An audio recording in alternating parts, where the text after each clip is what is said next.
In the last unit, we saw that a linear transformation can be represented as a matrix, and that applying a linear transformation to a vector is equivalent to performing a matrix vector multiplication. What we're going to see in this unit is that a vector function is a linear transformation if and only if it can be represented by a matrix and is equivalent to a matrix vector multiplication. We then move on and show that we can exploit that to more definitively be able to say whether a vector function is or is not a linear transformation.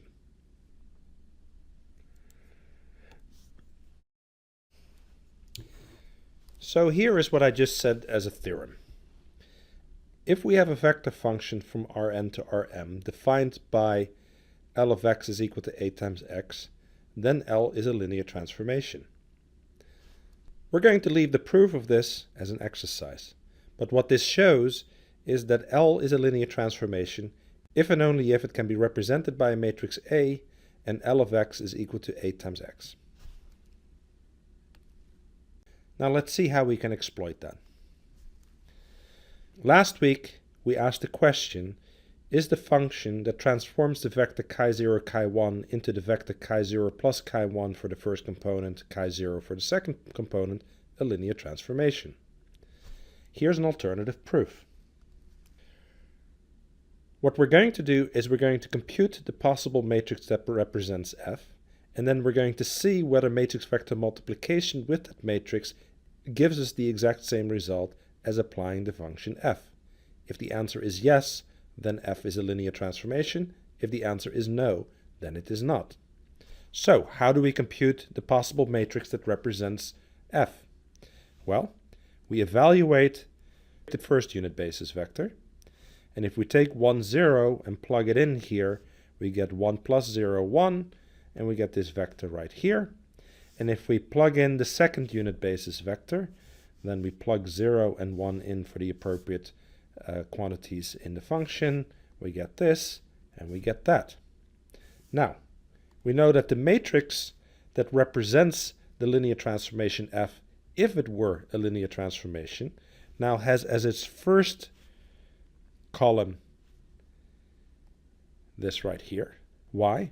Because it's the first unit basis vector transformed by F, and this as its second column. So we create that matrix. Now, if we apply A times x, then we apply this matrix times this vector, and if we multiply that out, we get this expression right here. But notice that that expression is exactly the function that we started with, and therefore we conclude that f of x is equal to a times x, and therefore it must be a linear transformation. Let's look at another example.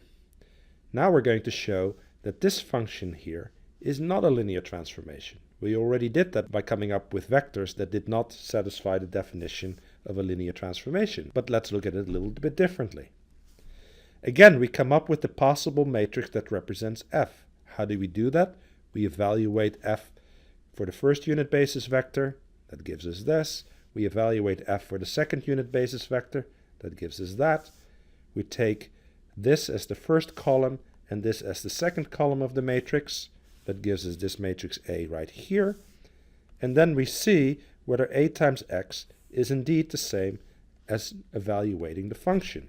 Well, A times x means multiplying this matrix right here, which gives us this times that plus this times that for the first component, and this times that plus this times that for the second component.